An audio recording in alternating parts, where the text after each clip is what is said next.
Loading Up Podcast. Game on. Perfect. Welcome back to the Loading Up Podcast, your go-to real gaming talk, unfiltered takes, and next level energy. I'm Brother Zay, one of your co-hosts, joined by the mastermind on the boards, Producer J. What's happening?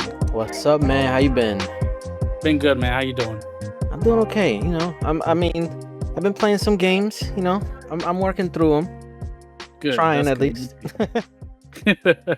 Now, before we jump into today's madness, let's shout out to the sponsors who keep the lights on and the vibes flowing. We have W Energy Drink. Fuel your grind with zero energy, zero crash. Get 10% off your order when you use code LUP at checkout. And NordVPN. Stay safe and stay connected. Hit the link in the description and grab a massive 67% off a 2-year plan. That's not a typo. It's literally just big savings. Yes. And last but not least, Starforge Systems. Power up your game with premium pre-built custom PCs. Tap the link down below in the description for exclusive discounts made just for our listeners. Oh yeah. All right, Producer J, tell me what you've been playing. So I'm trying to stay focused because I feel like a lot of times I try to play too many different things and it's just like I never finish anything. So I'm still sticking with my Death Stranding, trying to work through that. And it's funny, I didn't realize, I know I heard about the multiplayer aspect to it, but like I didn't realize how crucial it is to the gameplay, because you know, like it kind of works in kind of like Dark Souls, where people, well, except like in terms of like jumping into other people's games, you can't do that, but you can leave stuff for them. But it kind of takes it to like that next level where you can leave stuff for other players and you can build bridges, ladders, ropes, and stuff like that. But up until the last time I played, I thought that was it, and I was just like, okay, that's a cool mechanic to have. Like, I really don't like, outside of like maybe some of the bridges and the ladders, like it's kind of just there, you know. But it's a nice addition to have, you know. But yesterday I was playing and I got into an encounter with one of the BTs, and normally I'm able to like either maneuver around them or take them out because I got the grenade that you can use to kill them. For some reason, like I was doing good, but then one caught up to me. I don't know how, and it sucked me in, and then it like I was going through like a whole thing. And then it triggered, like, I guess you call it a boss battle. And I was like, oh shit, like this is like for real. And I didn't have any grenades because, well, I had a few, but I was using them to take them out as I was going through the area. Oh, you didn't have any more? Yeah, so I had like maybe one or two, and I needed like way more than that. So while I'm fighting, I'm looking at like that black goo or whatever it is that's, you know, whatever it is. And I see like a figure, like with hands up, like it's like a white figure, and it like their hands are up, and then like they pop up, and it's like a human or a person or whatever, and then they like pull down from the ground, and then they throw grenades at me, like for me to use, and I was just like, what? So like the person, whoever was like set the thing, set up so that way if you're in an encounter, you can get more grenades to fight with. That's and I was sick. Yeah, and when I saw that, I was like, yo, that is crazy. Like, I've never experienced something like that where somebody else technically helped me without like being there, you know. And I was just like, yo, I needed this, and then I used it, and then I beat the BT, and I was just like, yo, that's so cool. I didn't realize how like this game was so like on another level, and like, granted, it was because I didn't play it, but but yeah, no, I think a lot of people really misjudge this game, and I'm having a really good time with it. Yeah. And then obviously I'm still playing Baldur's Gate 3, still working through that. We made a little, not a little mistake, but like we encountered something that we really weren't prepared for. What was it? It was, so we found, I guess it's like a submarine or something like that.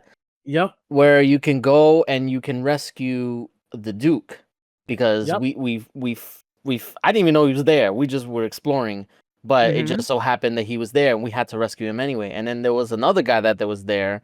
I forget his name. It starts with an O, but he was like one of the Illithid that was in the Yes. Underdark in Chapter 1 or Act 1. And but it was sinking. Like the ship that we went to was sinking, so we only had 6 turns to figure shit out essentially. Yeah. And we were very unprepared for this. So Everybody is. yeah. So and then the crazy part is I saved like right before we started everything. I saved because I was like I feel like something's going to happen, but Mhm. I saved over an older save that was like before that. So now I'm like we need to go back before that so that way we can gather our inventory better and pick out the best people for the job or whatever so we can Yeah. save everybody. And I saved over it, so now I got to go back even further. Oh so, man. so that way we can do things Your right. save scumming has ruined it. I know, I messed things up for myself, but So that part is very, very like we took a long time to get to that part because we didn't know what to do. yeah, So just a little tip, if you want, like, get somebody who can or use like a fly, like one of your like a potion or a yeah, spell or something. Also, invisibility will yes. work with somebody who knows how to like pick locks. That was what we Um, tried the last time. I tried yeah, to like be invisible myself, but and I got lucky. I wonder if that area there's a higher chance of getting a 20 roll for the lockpicks because I got 2 of them in a row and I was like nice. there's no fucking way. So I feel like they up the percentage of you getting a natural 20 on that area. Possible. It's Yeah. possible. So, because I think the unlock skill was like 25, and the only way to get it is if you get a 20. If you get a 20 even, yeah. Yeah. So, I got lucky with that, but we still ended up failing or whatever because we ran out of Yeah. time. But It ain't easy. It ain't it's easy. not. It's not. But I mean, we did it twice, and then that's when we realized we had to go back. But then but we're gonna try it again, and hopefully we're able to be better prepared for that. I honestly left that for like last, like one of the last things, because it was like we needed to really plan, and we need also to level up because it ain't That's easy true. going down there. Yeah, that's true. I mean, we are level 10, so we're pretty well equipped, and the enemies there are not hard. It's just the fact that we're timed. You timed on it, That's yeah. everything. So we kind of have to ignore them for a little bit to try and get people out, and then like we were making mistakes, and yeah, it was a learning experience, I guess. So, um. Yeah, so I'm playing that. I also been playing a little bit of Balatro. I went back into that just because I was doing laundry and I needed something to play, and then I realized my rock ally was about to die. Well, not about to die, but it was like 40%. And I was like, what game can I play that doesn't require a lot of power? And Balatro was it. God. Yeah, I mean it's one of those games. I mean that's the point of it. You just pick up and play, you know. Yeah, I know. So. But yeah, so that's the main things I've been playing. Very good, very good. So, as you can see, if you're watching on YouTube, I'm playing some Tomb Raider. Rise of Tomb Raider was released back onto Game Pass. So I got to record a little bit for that. I've also beaten Marvel's Midnight Suns, Oh, nice. which What was would you what would you give it? Like if you had to give it like a kind of like a score recommendation or whatever. I do recommend the game, even if you're not into those type of like turn-based games. I'm not really into those type of games. Yet some of my favorite games are turn-based games. So Yeah. I do recommend it, and I'll give it a solid 8.5. 8.5. Okay, that's a very good score. Yeah, I really liked it. The story really was good. Does it And enhance it if you're a Marvel fan? I'm assuming yes. well, obviously, yeah. Yeah. Obviously, if you're a Marvel fan, you'll absolutely love it. Okay. And I got the game for free on Epic Games, but never really got to play it. So Yeah. when it was on sale on my Xbox, I said, you know what, the hell with it. I'll just get it on sale. It was like $10, and Yeah. it was definitely worth the $10. Really enjoyed my time with it. Yeah. So I beat Midnight Suns. I also beat Call of Duty Infinite Warfare's campaign. Oh, okay. I've actually never, which is surprising for me, I never played Call of Duty Infinite ever. Ever. Ever. Yeah, and when it came out, I think it was back in 2019. You know what? I think Um, that was the one that I skipped because yeah, I the last one before that was the Advanced Warfare, right? yeah, I Okay. believe so. Yeah, Yeah. so that was the last one I played before. Um, after that was World War II, right? Yes. Okay. Yeah, and I played a little bit of that one. But Yeah. So I mean I beat the campaign. Campaign was awesome. It's futuristic, so it's a lot of space stuff. So that was right up my alley. Um, that's Infinity Ward, right? yes, Okay, Infinity yeah. War. So I remember people saying that the campaign was good because I mean Infinity Ward does good campaigns. Used Yeah, it to, was a at least really good. normally, yes. Yeah, it was a really good campaign. That was actually had so like the main actor cameo is the guy from Game of Thrones who was Jon Snow. I forget his name. Oh, Um hold on. I'm drawing a blank on his name. He was the main actor, like villain of the actual game. It Kit was Harington.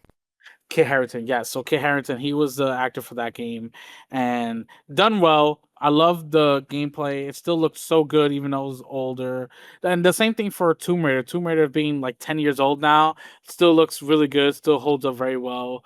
Um, yeah. So that's pretty much what I've been playing. I also started after I beat Midnight Suns and Infinite Warfare. I finally started the Alters on Game Pass, and that game is trippy. Is it? Yes, really good so far. I'm enjoying it. So little by little, making my way through that game. Okay. Yeah. So I've been playing. Nice. Yes. All right, let's get into it because we got some. It's Oh it's man, yeah, it's a lot it's that we heavy. gotta talk to. Yeah. It's heavy, man. All right, Very let's heavy. let's just let's rip the band-aid off and immediately get right into it. So last week was reported that Microsoft was again going to lay off people from its Xbox division, and this time it was a bloodbath.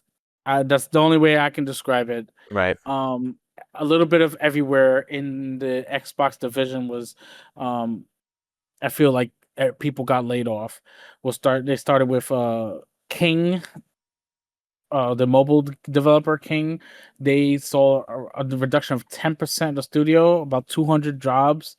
It was reported from Jason Schreier from Bloomberg. Rare's Everwild was canceled, and that one was officially announced back in 2019, and that's gone and canceled. It was part of those cuts. As well as what was confirmed for the closure was the initiative, and in the initiative closing, meaning the Perfect Dark was canceled, which was a big like for me. That was like, oh man, that's rough because Perfect Dark looked really good. Yeah. I was really looking forward to what Perfect Dark could be.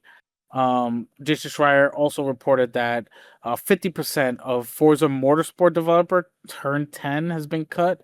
50% of the studio gone. It's crazy. Yeah. Um, Sources from confirmed at Windows Central that there are cuts to ZeniMax Media marketing teams in London, UK, as well as Rockville, Maryland, in the United States. They don't know the official scale of those cuts, but they have been cut.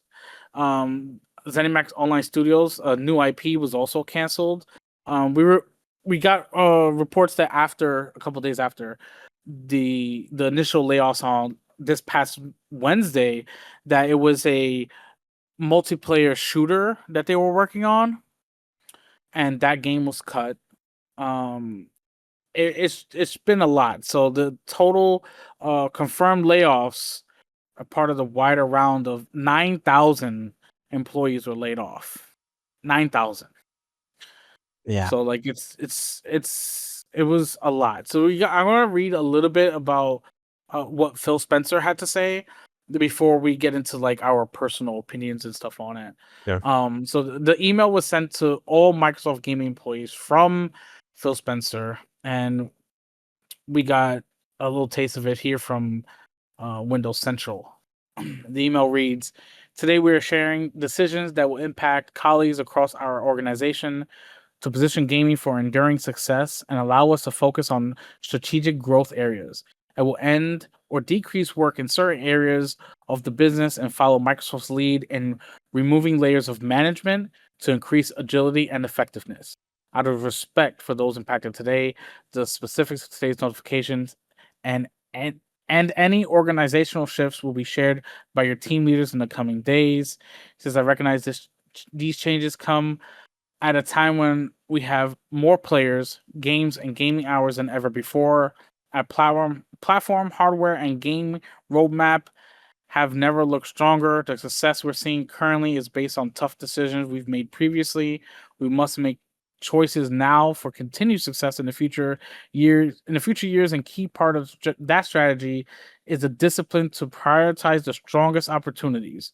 We will protect what is thriving and concentrate efforts on areas with the greatest potential while delivering on the expectations the company has for our business. This focused approach means we can deliver exceptional games and experience for players for generations to come." And then the rest is like corporate speak about HR and stuff.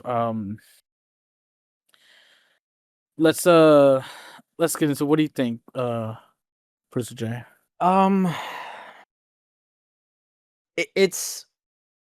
It's very hard to talk about, mainly because this is obviously not the first time that we've had to talk about layoffs, and it's definitely not the first time from Microsoft.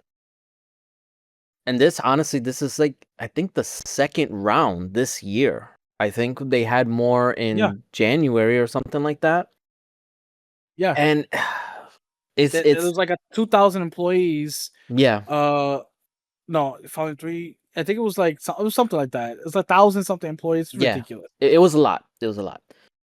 And it's getting harder to, I don't want to say defend, because I don't think like we defend or like we talk light of this stuff or like make excuses and stuff like that, but we try to see all aspects of things. But when it comes to people getting laid off and losing their jobs and stuff like that, it's always shitty, no matter who it is that's doing it. And it just seems, and I know it's more about the scale of things, like Microsoft is a bigger company, so therefore there's gonna be more layoffs, because I think they said this is only like a 4% layoff for compared to like the entire company. So like when you say like that, it doesn't sound like that much, but still, that's corporate talk. Yeah, exactly. That's corporate talk. That's only 4% of the total. You know, and you think that's not that bad, but in reality, it's 9,000 people. It's a lot. It's a lot, and there's really no way to like sugarcoat it or talk nicely about it. It's really shitty, and just come to find out that all this it's not even because a lot of people talk shit about, the APK acquisition, and that was going to lead to, consolidation and layoffs and stuff, like, which it kind of did. And people were blaming Game Pass, and even just today, like before we were recording, there's freaking game developers that are questioning if Game Pass had a role to play in this. But in reality, it came out like that this was all because of Microsoft's investment in AI and their partnership with OpenAI. So like they basically weren't seeing the returns on that. So they essentially had to cut the fat everywhere else. And Xbox was one of them. It just really is a shitty situation. And especially because there was Perfect Dark, like you said, Perfect Dark. Like that was one of the games I was really looking forward to. And technically, they didn't say they canceled it. Although it might as well, like for all intents and purposes. Studio. Yeah, they closed this. Well, all right. So they closed the initiative, and it's kind of funny that you're playing Rise of the Tomb Raider because Crystal Dynamics and everything. I know. Because they were partnered with Crystal Dynamics on it. So like, yeah, and even before all this, like years ago, there was talk about there being issues with the initiative and how like management is kind of like it's hard to work with and stuff like that. Like, and then the whole point of the studio was so that way they can partner with other studios. Like it was very odd the way they maneuvered this studio to being the developer of this game and then partnering with Crystal Dynamics. Like I don't want to say that the initiative was mismanaged. I don't think they knew what they wanted to do with it. Because reports did come out after the initial report of the 9,000 layoffs that there wasn't even a working like playable version of the game. They just had that one like demo that they showed off for what was it? It's really the Game Fest or something that they showed. I don't remember what event, but they showed it off last year and everybody loved it. But that was literally the only thing they had for it. So throughout the whole time of its development, that's all you had. I mean, Microsoft probably looked at it as like, this is it. No, you're done. You know? I think based off of his message, he was like, they want to strengthen projects that's gonna be strong and go forward. Obviously, that wasn't strong. Yeah, I think the issue with like with the initiative and stuff like that, and I feel like this is like what was it Scalebound all over again, where they were partnering. I mean, granted, this is different because it was their own studio, but they were partnering with somebody and they weren't meeting deadlines. They gave them extra time and it just wasn't working. So they just inevitably had to cancel it. And it just sucks because what they did show, even if it was like fake, quote unquote, it did look good. It looked promising and it looked like a baseline of what could be a great game and great gameplay. But the fact that that was just like a vertical slice type thing and they weren't even close to like anything resembling that in terms of like the overall project, I think they just kind of had to pull the plug and just like, yo, this has been in development for God knows how long, 6-7 years at this point, because this was announced I think in what 20 I want to say 2020 or maybe 2019 actually. Yeah, I think it was 2019 because that was it was announced at the Game Awards.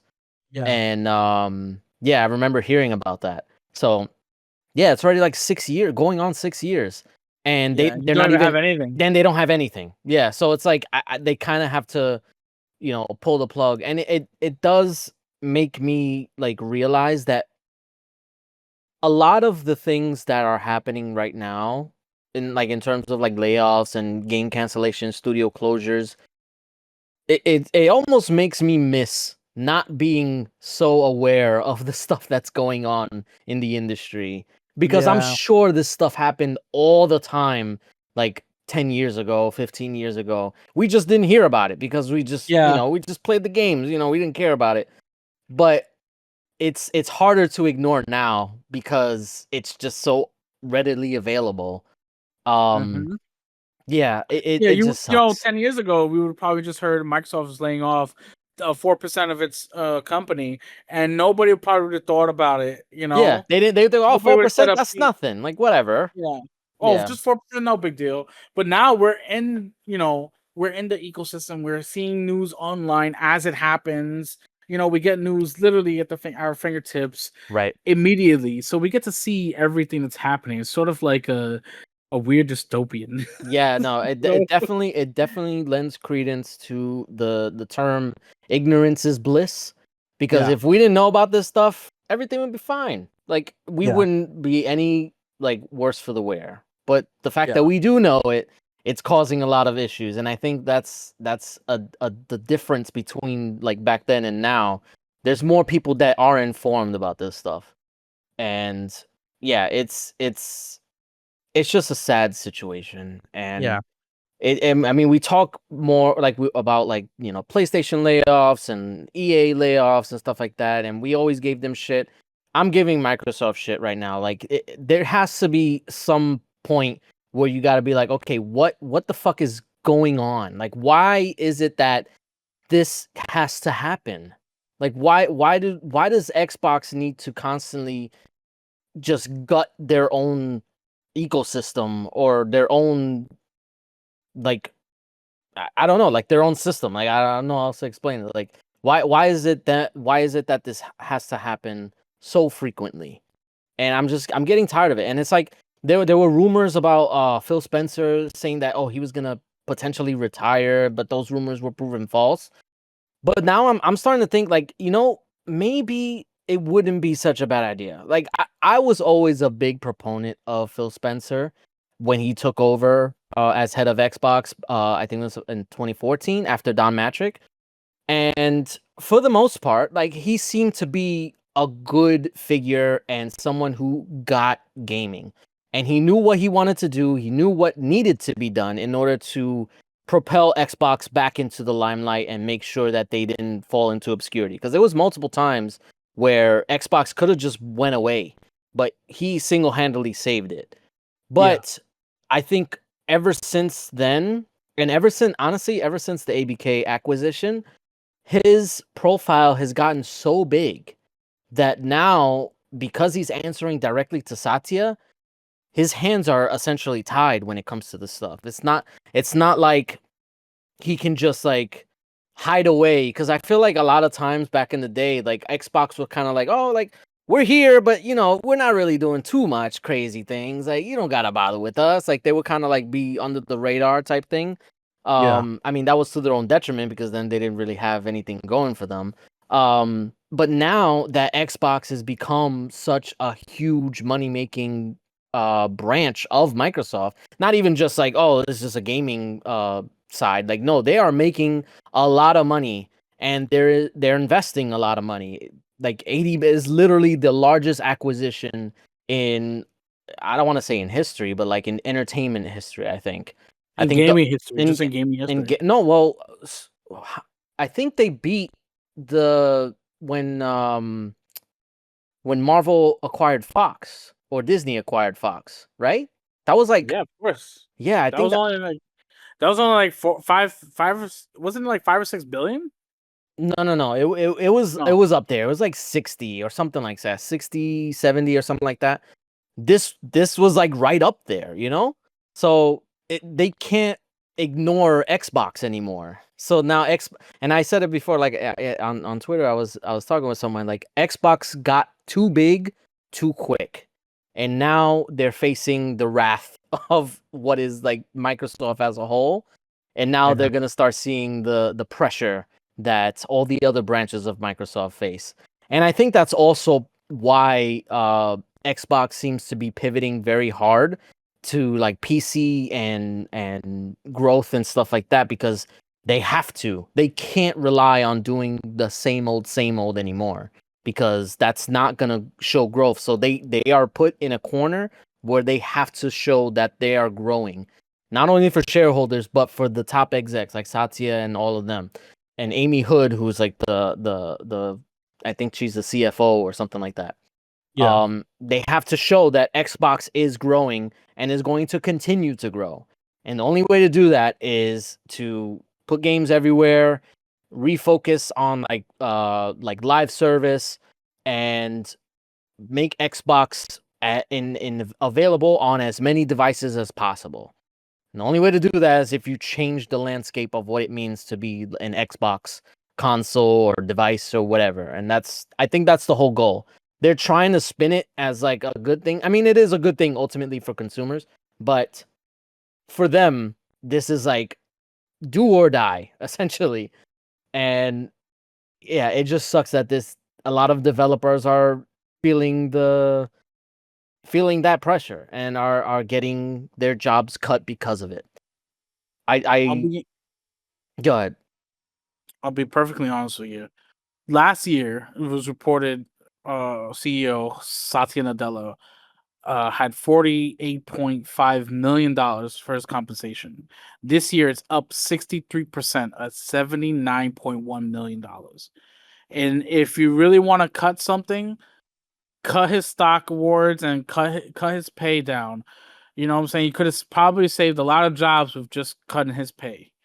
Yeah. Because that's a 63% increase. That's insane. Sure, his base salary is 2.5 million a year. You know, a lot of Yeah. it is in stock rewards, which I get. You know, but if you could have that much in stock awards, you could probably save jobs. Sure, they want to trim the fat and make it make the business stronger. You know, they want to work together to make stronger, games and have a better future. But you gotta save somewhere, right? Yeah. You can save by cutting those stock awards and selling back, so that way you can save some money. There are other companies that do it. Nintendo's CEO does it like all the time, so that they don't have massive layoffs like this. That's why you never really hear about super massive layoffs at Nintendo. You know, we give Nintendo shit all the time, but at least they're not over there laying off 1,000 employees. You know, they rather take a step back in salary, so that way they can save jobs. Yeah, I think Nintendo has become very smart in terms of their spending, but also their net returns, because people, they don't like to talk about it, and I know there's people that will give pushback on it, but Nintendo tends to rely on older tech. Yes, Yeah. the Switch 2 does have some modern technology, but ultimately it uses a lot of tech that is dated like a decade ago. And they rely on modern software like DLSS and all that stuff, to FSR, whatever, to kind of enhance their capabilities while still using the older hardware, because this hardware is technically like based off of like last gen tech. Like about as powerful as a PS4 and Xbox One, maybe a little bit more, but so was the Wii U. The Wii U was about as powerful as a 360 and PS3, maybe a little bit more, because obviously, it came out afterwards. But I think the Switch 2 is in that situation too, where it's using older technology to kind of benefit them, where they don't have to spend as much to manufacture each Switch device, and each Switch Switch 2 can get a profit, because they are selling it at like 450. And they're probably not spending that much to make it anyway. And then they never lower prices. So that also is in their favor. So yeah, we can talk all day long about how shitty their practices are, but their practices are why they're so profitable. And like you said, we talk shit about them, but they do what is necessary to make sure that they don't have to do what Microsoft does, what PlayStation does, EA, Take-Two, whatever. They don't have to lay off staff, because they can just reorganize stuff so that way they can avoid it. And I wish that these Western companies would do the same, but they don't, because they need that extra yacht, they need that extra, Rolls Royce to take their kid to school, they gotta have it, so they can't sacrifice their own salary for whatever reason. This is like capitalism was 101. So I mean, we could go on about that, but anyway, yeah, it's just really, it's a glaring issue when it comes to Microsoft, that they just don't know what they want to do. And that's another thing too, that people are talking about, that because Xbox, at least Xbox in particular, they've always prided themselves in being very open and transparent about these things. Like, they want to be the brand that you can, I guess, trust, and that way you'll feel more comfortable with them, and they interact with people on social media and stuff like that. Like, they do a good job at that, but it's a double-edged sword, because yes, they can do that. Yes, Phil Spencer's doing all these interviews and talking about their plans and stuff like that. But then what happens when plans change? Like now, that's when it becomes a hard situation. And now they got to basically eat crow and admit that what they said was, I mean, maybe at the time it wasn't, but it ended up being bullshit. Like Phil Spencer, like we talk about the 4 games, like it was just 4 games. Yeah, we could, could argue over semantics. It's like, yeah, technically at the time they said 4 games, but eventually it became most games. So that philosophy changed, and it changed in between then and now. And I mean, we're gonna talk about it later. That's gonna affect everybody else, and everybody else may follow. But because they were so open about it, that it comes across as them being like, "Yo, why'd you lie to us? You said this was just this, and now it's this. Like, why do you keep doing this?" And I think it's probably time for Xbox and the Xbox execs to just take a step back, stop being so much into the limelight, stop trying to talk to everybody and do interviews and stuff like that. Yeah, it'll suck because I'm sure the journalists will be upset that they can't get an interview with Phil Spencer for like the 3rd time in a year, but it's ultimately going to be better because the less we know, the better. If we didn't know the state of the initiative, we probably wouldn't think this was a bad idea. If we didn't know the state of that ZeniMax game, granted, we still don't know like how far along it was. We just know what it was. We probably wouldn't think too much of it. But a lot of times, like all this stuff gets out because they talk about it. And Everwild, we didn't even talk about Everwild. That game like was constantly talked about. Even Phil Spencer said he was playing it and then praised it, that what he played was really good and it showed promise. And now it's gone. So it's like, why did you say that then? I don't know. I think it would be better off if they just didn't say anything and let it be. We'll find out about it later on. But I think Microsoft, Xbox, whatever, they need to take a step back and stop being so upfront and transparent. It sounds weird to say, but they need to stop being transparent because that's one thing that PlayStation and Nintendo don't have to worry about. Because when their stuff gets canceled, it's fine because they never said anything about it. So, I mean, sometimes they do, but it's very rare. Exactly. You know, PlayStation's model, they won't say anything. You They won't don't. hear nothing from them You'll hear besides, it in like an investor call. That's it. yeah, yeah. They're real quiet. They just do what they do. You know, I guess they figured out that formula. Yeah, I mean, we'll talk about it later. They change the script all the time, and the the fanboys that they talk about how they know this is never gonna happen. Like PlayStation proves them wrong all the time. So, and Yeah. that's because they don't say anything. They just do it and then be like, "Yeah, we did it. So what?" Let's let's move on from the massive layoffs. Because we got some more to talk about. Last week we talked about Stop Killing Games, the petition out of the European Union, and I think everybody was talking about it, especially after we mentioned Pirate Software, the streamer who denounced it. Not just a streamer, he's also the game developer. He sort of denounced Stop Killing Games, and I guess all that PR really smashed the hit because they reached their million signatures and it will be moving forward.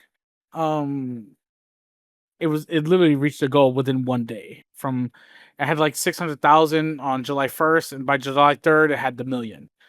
They crossed it. It was crazy. Like it really built up momentum after the whole Pirate Software controversy with the games. That's great. Yeah, it's absolutely amazing. They will have now the EU will likely address the matter and bring it up forward, you know, and talk more about this petition and how to sort of navigate in a debate where it's fair for the people as well as developers.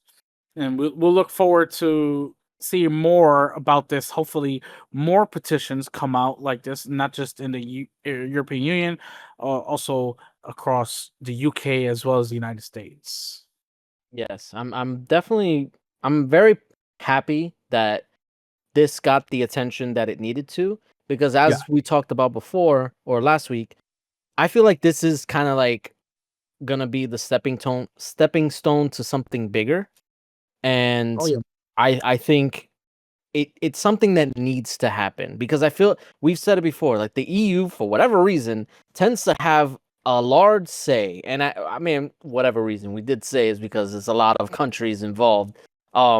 So they have a strong input, and I think the fact that now this is going to the EU, they're going to have a strong input that's going to influence everybody else. And the whole pirate software stuff, like honestly, I I can see where he's coming from, but at the same time, like, why are you fighting so hard against this? Like, he made a comment and saying like, "Oh, I hope everybody gets what they asked for." So, like, shut up. Like, just let it be. Like, why are you still like you're not? And he actually left the studio that he was working for because I mean, as it tends to happen with this kind of situation, the studio was getting harassed. And I mean, you have to kind of be aware of this stuff. Like, you can't just think that you can say something and that everything that you're attached to is going to be unaffected. Like, no, that's how this works. You're a figure, a notable figure within that community. People are gonna like go after your stuff. That's how the internet is. Like, you gotta have the foresight to see that, so that way you can think maybe I probably shouldn't say this and Yeah. So avoid it. the people were coming after his games and stuff, but I think people on the internet became a little unhinged because he even reportedly got death threats and they tried to swat him. Right. It got a little unhinged, you know. No, I'm not saying that it's warranted. No, nothing like this stuff is never okay. But before you say stuff, you have to take everything into consideration. Like, what is going to happen if I say this? Like m- how much weight does your opinion carry? And I think a lot of times these figures don't realize that what they say does matter. It's not just like, oh, that's my opinion, I could just say whatever. Like, no, it has weight to it. People take that stuff seriously, and it will have a ripple effect on a lot of things that are surrounding you. That happens with every celebrity, like influencer, all that stuff.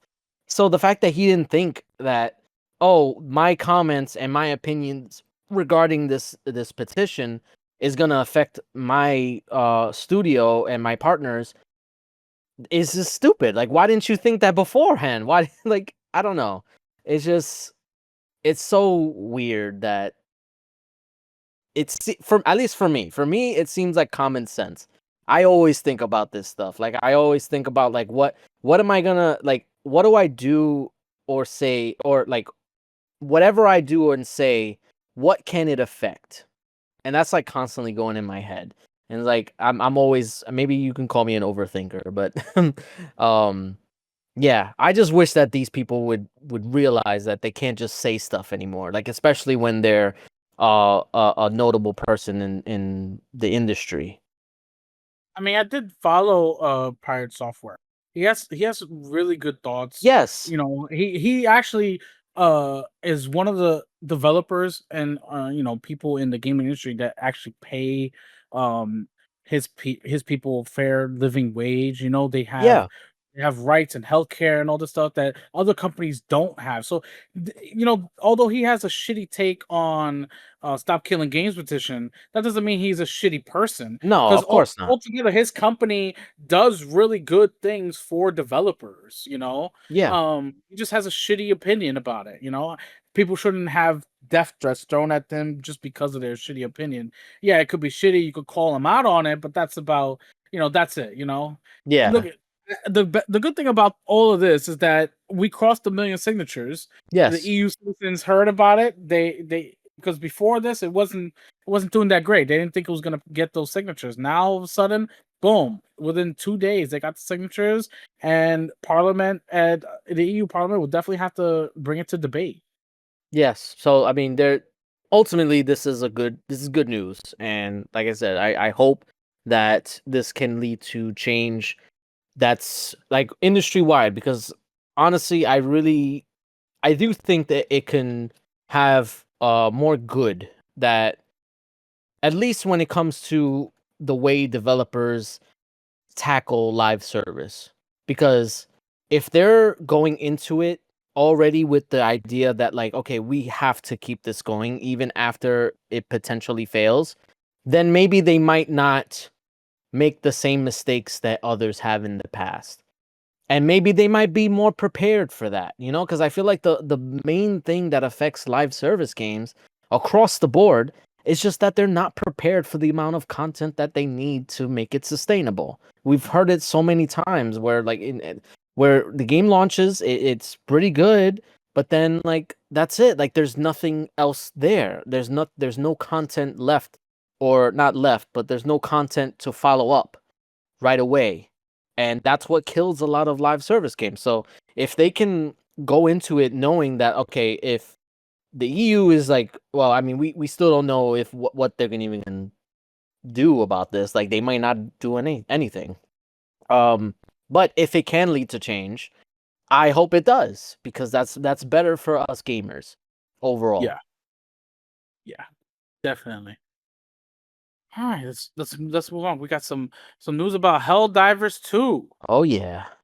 Yes, it is officially coming to Xbox on August 26th. You can pre-order it today. It is only $40 for the base version of the game, and this was a big surprise. It is officially the first Sony published game on Xbox. I say they're the first one because MLB is published by MLB, not Sony. Yeah. So, And Death Stranding is published by 505 Games, technically, even though it does say PlayStation Studios in the intro. Technically, it's published by 505, but yes. So this is huge news. The people over on PC and PlayStation get some well-needed backup to fight on Super Earth and many other planets. Spread democracy.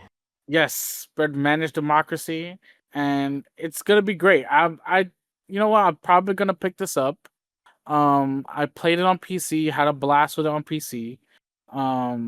My main console's always been my Xbox, so I'll probably pick it up on Xbox support to support the developers. Because listen, if Helldivers 2 does well, PlayStation's gonna bring more games. There's just no way they're not gonna rake in the money if they can bring more games over. I mean, absolutely. If they brought Helldivers 2, right, that means that the developers at Nexus Studios, who is a PlayStation Studios, they are the ones who port the games over to PC and stuff. That means they have developer kits. They have Xbox and Series X and S developer kits. Yep. That just means more games can come.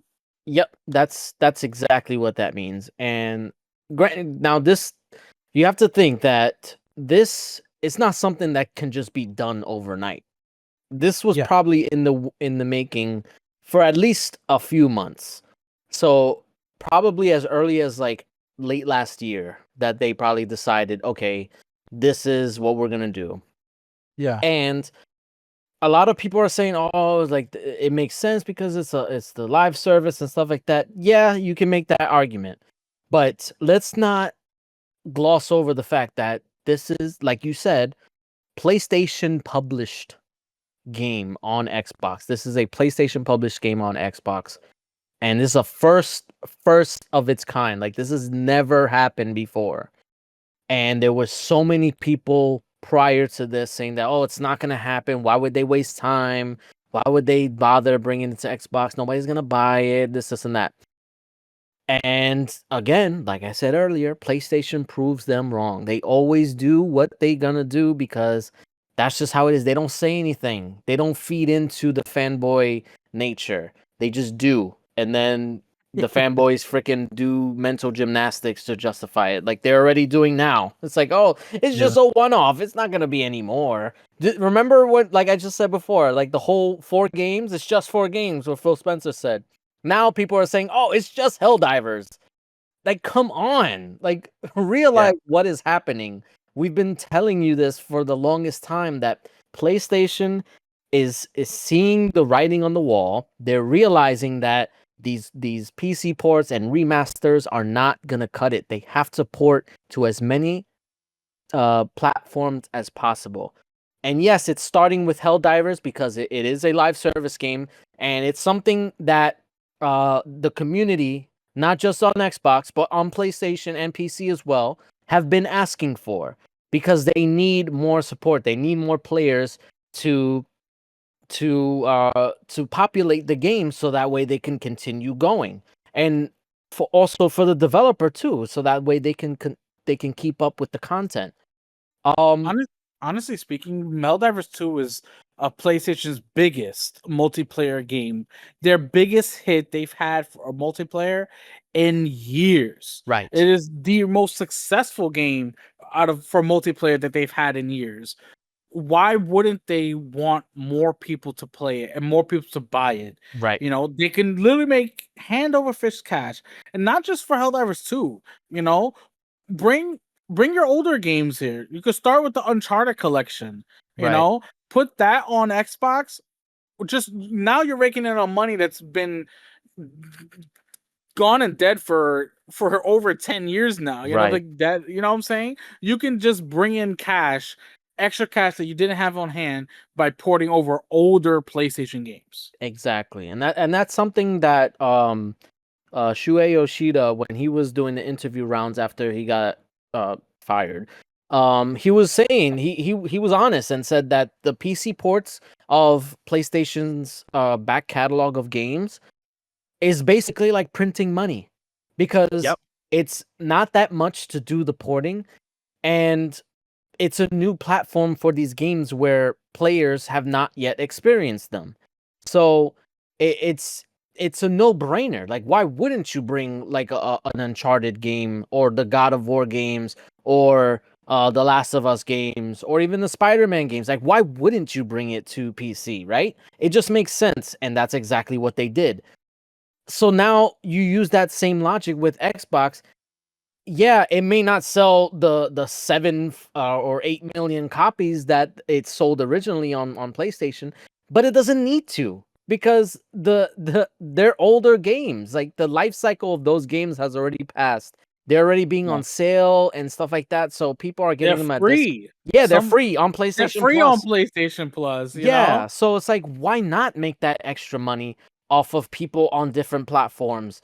Why not bring it to Xbox or even the Switch too? Like, who cares? Like, that's money you're making, and it's older games, so it's like the PlayStation audience is not losing anything. They already experienced those games, so like, why not bring it to other platforms like Xbox or Switch too? It just makes sense, and I think a lot of, like I said, fanboys, they're too like engrossed in their closed ecosystem, that they don't like the idea of other people playing the games that they played years ago. It's like, Yeah. in what world does that make sense? Like, those are the people who grew up and they never shared their toys, because they, when in school, it's like, no, this is my toy, only mine, I can only play it. And yeah, those were those kids. They were those kids. I mean, you imagine this. You bring the Uncharted collection over at $50, and you get at least 1 million people buy that on Xbox. Just 1 million, which is a very small number in terms of how many Xbox players are there. At the very least, 1 million people buy Uncharted at $50. That's an easy $50 million right there. Yeah. That's easy money that they could be making, you know, and they're gonna see it. Yeah, And they're gonna see it. And not only that, I do think this is PlayStation trying to get ahead of the curb in terms of what Xbox's strategy is gonna be going forward, because they have already said that the next Xbox is gonna have an open platform. It's gonna have multiple stores. You're gonna be able to get games on Steam, Epic Game Store, GOG, all that stuff. You're gonna be able to have access to that stuff. Now, granted, PlayStation still benefits from that, but I can see this being a way for, because I think on PC, obviously, it's like the 70-30 or whatever. I can see PlayStation going to Microsoft and being like, hey, we'll port these games, our back catalog of games, to Xbox, but you have to give us, or like an 80-20, so we can like, make it a more of a benefit for them to port it to Xbox directly than to get it through Steam. because Steam's not going to 80-20 care. is It is 80-20 is crazy. It is crazy. However, it's not unthinkable, because during the ABK trial with the FTC, Microsoft admitted that that's what Activision did. So that was the term that they had to agree to in order to get or continue to get Call of Duty on Xbox. They were basically like, I don't want to say blackmailed, but like they were Damn near. yeah. I don't know what's the word. Like, it's not like they had anything on them, but they were using Call of Duty as leverage to basically Yeah. get a better deal. And I think honestly, PlayStation could probably do the same. Yeah, does it suck for Xbox? But yes, but I think that Xbox is not really focused on that percentage of sales, because now they're getting sales from PlayStation on their games, because it's kind of funny. Maybe it was done on purpose, that Helldivers 2 is releasing on Xbox the same day that Gears of War is releasing on PlayStation. Yep. I don't think that was a coincidence. I think that was done on purpose. And I think Microsoft and Xbox may be okay with taking that deal, a less beneficial deal for them, because they're already getting that money from PlayStation anyway. So I don't know. That's just me. Imagine it's sort of like a game off to see how many players buy each other's game on each console. I said it before. Like, I knew PlayStation was not gonna be okay with Xbox upstaging them on their own fucking platform. We have Gears of War, we have Sea of Thieves, we have Forza. We're gonna have the new Halo. I'm already assuming that the new Halo is gonna be, or the next Halo, which is likely gonna be a remake, is gonna launch on PlayStation. When that happens, calm down, okay? Calm down with the Halo. It hasn't been announced. Calm down. All right, you're right. Okay. But I'm already okay. Maybe it's not the new Halo. Maybe it's the Master Chief Collection. Whatever it is, Halo is gonna come to PlayStation, and when it does, nobody is gonna care about what PlayStation has, because Halo has always been a tentpole title in gaming, not just Xbox, in gaming. Everybody loves Halo. Not everybody, but a lot of people like Halo. So when you put that on PlayStation, everybody's gonna flock to that. So nobody's gonna care about Marathon. Nobody's gonna care about whatever the what's that game? I forgot the name of it. The one the Returnal devs. Their next game, whatever it is. I forget the name. Nobody's gonna care about that if they can play Halo on PlayStation. So yeah, I think Sony is realizing that. Also, Sony has direct knowledge of how much money the Xbox games are making on PlayStation. So they can see, like, point blank, that this is working out for them. So why not do the same thing on Xbox? You don't think people are going to buy the Uncharted games on Xbox? Or God of War or Spider-Man? Sony needs that money to pay off Disney for the license. We saw the leaks. They are not making that much money off of Spider-Man or the Marvel license in general. So it would make a lot of sense to port those games as well. So, and that's why a lot of people are talking about, like, Wolverine is going to be on Xbox. I mean, maybe like a year after or whatever, but still, the fact Helldivers 2 just opened the floodgates. And if it's successful, which I'm hoping it is, and I did my part. I bought the game already. I pre-ordered it. It's ready to go. I do want to see this become a success, because that's just better for gamers. And when you stop focusing on exclusives and, oh, my machine can play this, but your machine can't, whatever. When you take that out of the conversation, it becomes about the games themselves. And that's ultimately what we should be talking about. The games, because that's what we play. We don't play the Xbox. We don't play the PlayStation. We play the games on the system. So, yeah, this is just one step closer to that. And, I mean, we could talk about Nintendo, like maybe they'll do it in the future, but honestly, I feel like Nintendo they'll have to see like the Switch 2 flop and then the next console flop in order for them to be like, all right, maybe we should probably do the same thing. I don't think that's happening. Listen, Nintendo, they in their own bubble. Yes, yeah, they compete with themselves. Honestly, let's be real. They're their own worst enemy. Yeah, they try to top themselves in terms of like shittiness. Yeah. But anyway, this is ultimately good. I'm really glad that this is happening, and it's a sign of things to come. This is a change in philosophy for PlayStation, and I'm all for it. Yeah, definitely. Definitely looking forward to jumping into Helldivers 2. I'm gonna pick it up. That's it. There's no question about it. You already brought it. I saw your post that you brought Yes, it. I'm And I'm doing my like, part. yeah, I can't let you be alone. There you go. All right, let's move on. We got a little bit more to talk about. We have Battlefield 6. So EA has ambitions for Battlefield 6. They want it to be huge. They want like 100 million players. They really want to change how people view Battlefield, especially after the last entry 2042, which did not do great at all. It's they fixed a lot of the problems, but still a lot of issues with the game. So they really focusing on wanting to do better in development with this game, but it is seeing a lot of trouble. Developers are not happy with just EA in general and how they're being treated, how the game development is putting a lot of stress and struggle to develop this game. To see that ambition become fruition is really tough right now. They're investing over $400 million into this game, so it's a lot going on over at EA.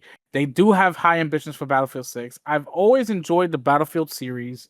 It was a nice break from Call of Duty, but it was still a great game. Like Battlefield 1 and Battlefield 5, they're all really good games. I still enjoy picking them up and playing them from time to time.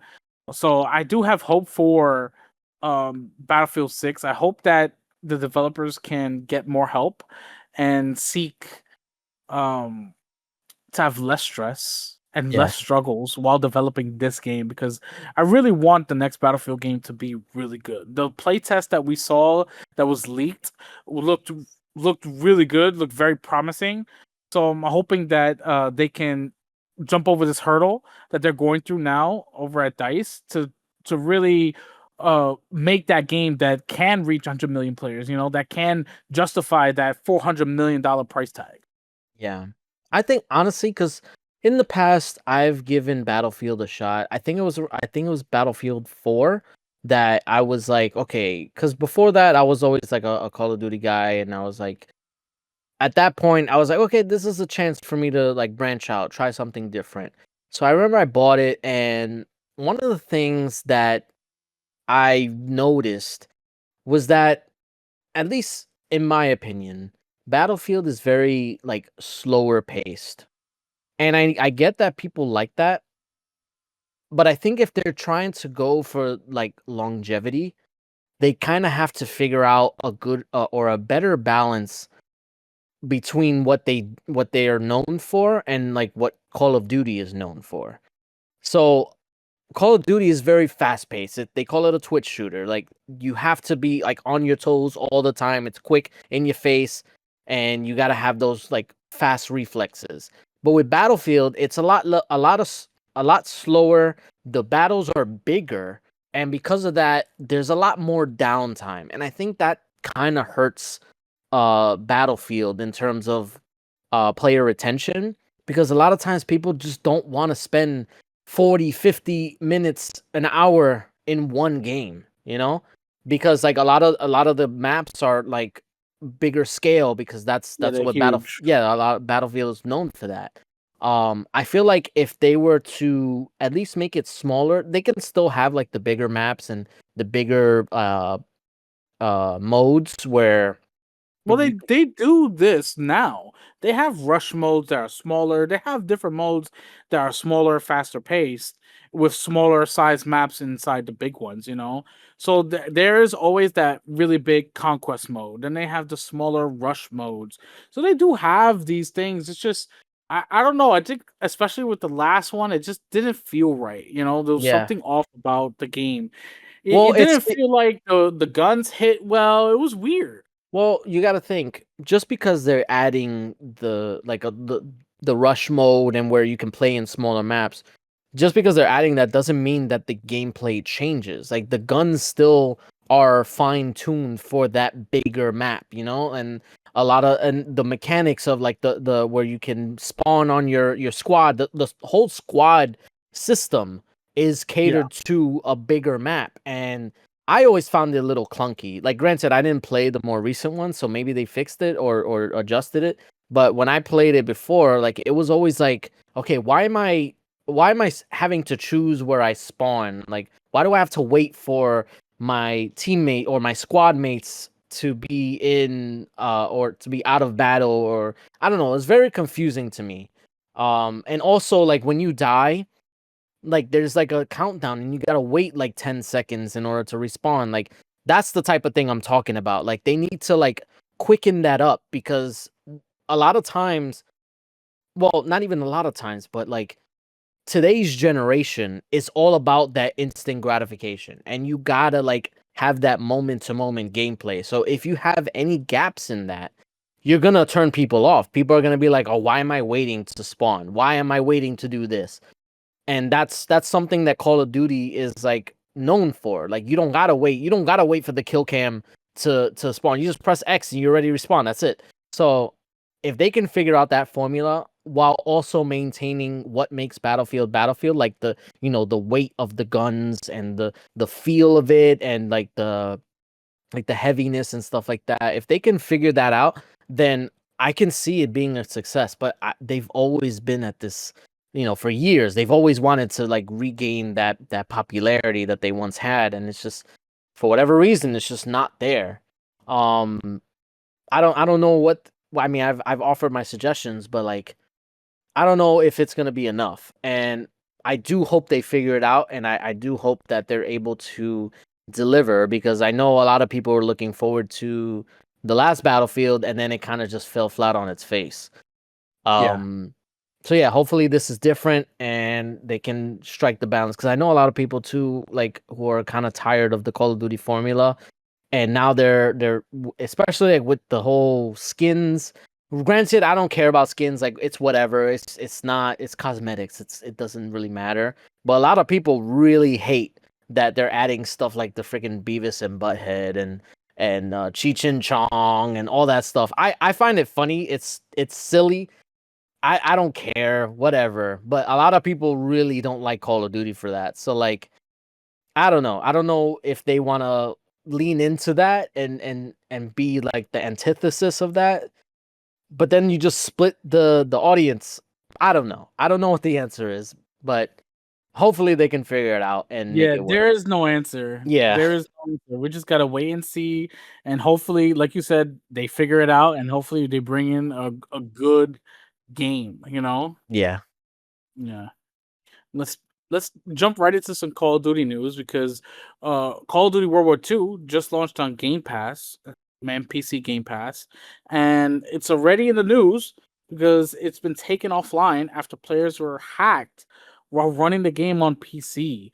So players reported that their PC was taken over by hackers for for playing just World War II, and it kind of really sucks. Yeah. I don't even understand how they did it. It's crazy to me. I was actually going to record some Call of Duty World War II for today's show, but I was told by brother Matt, don't do it. They'll try and hack your PC.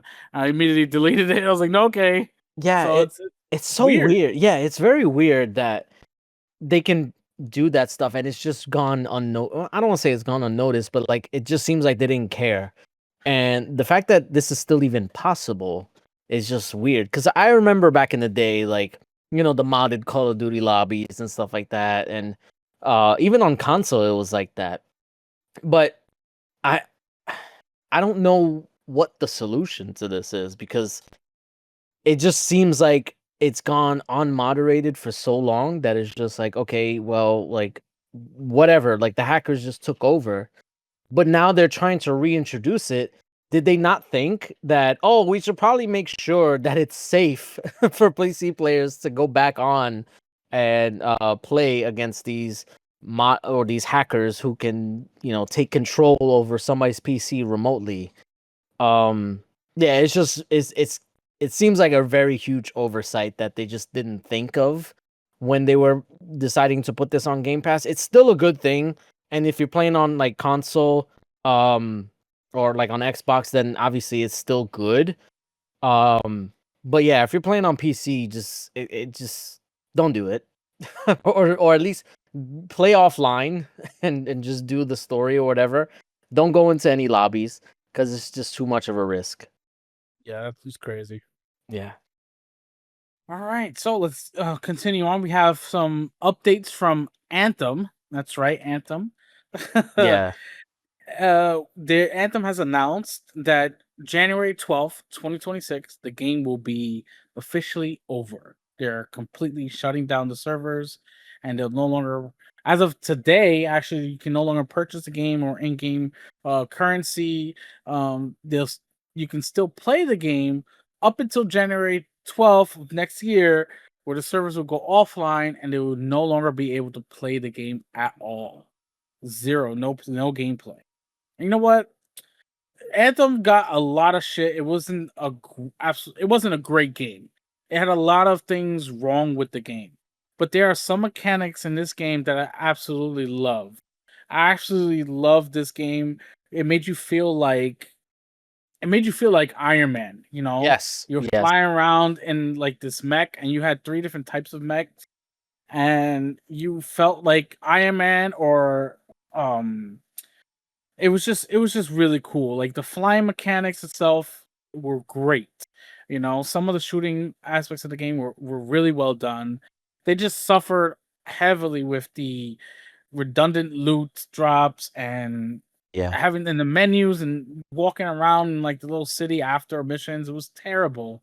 You know, Yeah. some of the missions were definitely plagued with, you know, it felt all like, oh, we're just doing this mission again. You know, I was like, oh, this is terrible. But they did have some things that I really enjoyed about the game. Um, I'm surprised the game is still around after it being, you know, I don't think anybody was even playing this game. Yeah. No, I was actually surprised when I found out that the servers were still on. I thought this game was dead and gone like years Yeah. ago. Um Yeah, no, Anthem is definitely, it's one of those games where it's like they got the gameplay loop like down pat. The same, I feel like the same thing happened with the Avengers, where like playing the game was fine. It's just everything surrounding it was just like so dull and lackluster and just like barren. There was nothing there. You just took a mission, went, got the loot, come back. That's it. And it's like that can't be it. Like, I get playing the game is fun, like the mechanics and stuff like that. Like you said, it did make you feel like Iron Man. And Yeah. like the flying mechanics were like the best I've felt in any game. Yeah. But Absolutely. it just didn't work, like with the mission structure and everything like that, with the story, which I don't even know if it had a story. Like I never played it. I only played, I think it was like the beta or something like that. So I actually play. You know what? My friend Ron on Xbox, he actually brought the game for me when it first came out. yeah. Because he was like, I really want to play this game. And I was like, I'm not too sure about it. He said, fuck it, I'm buying it for you. We're playing together. So how can I say no? Right, You yeah. know? He brought it for me and we played. And you know what? What we did play of it, I did enjoy my time with it. You know, I really did. It's a fun Sure, game. they had a lot of things wrong with it. But it was still fun to play with my friends. Yes. And there a lot of games are like that. A lot of live service games can be uplifted when you're playing with a bunch of other people, like a party or whatever. Yeah. But the key is you got to maintain it when there's not, because then like what happens when you play by yourself? You're just gonna be bored. Like that's the key. Like you got to make it fun for when you're playing with friends and playing solo. And I feel like a lot of times they're thinking about, oh, they're gonna play with friends, but that's not usually the case. Especially for adults, like it's harder to find time to gather everybody together to play at the same time. And it's also an example of just like because this is BioWare. Like BioWare were at the time the kings of storytelling.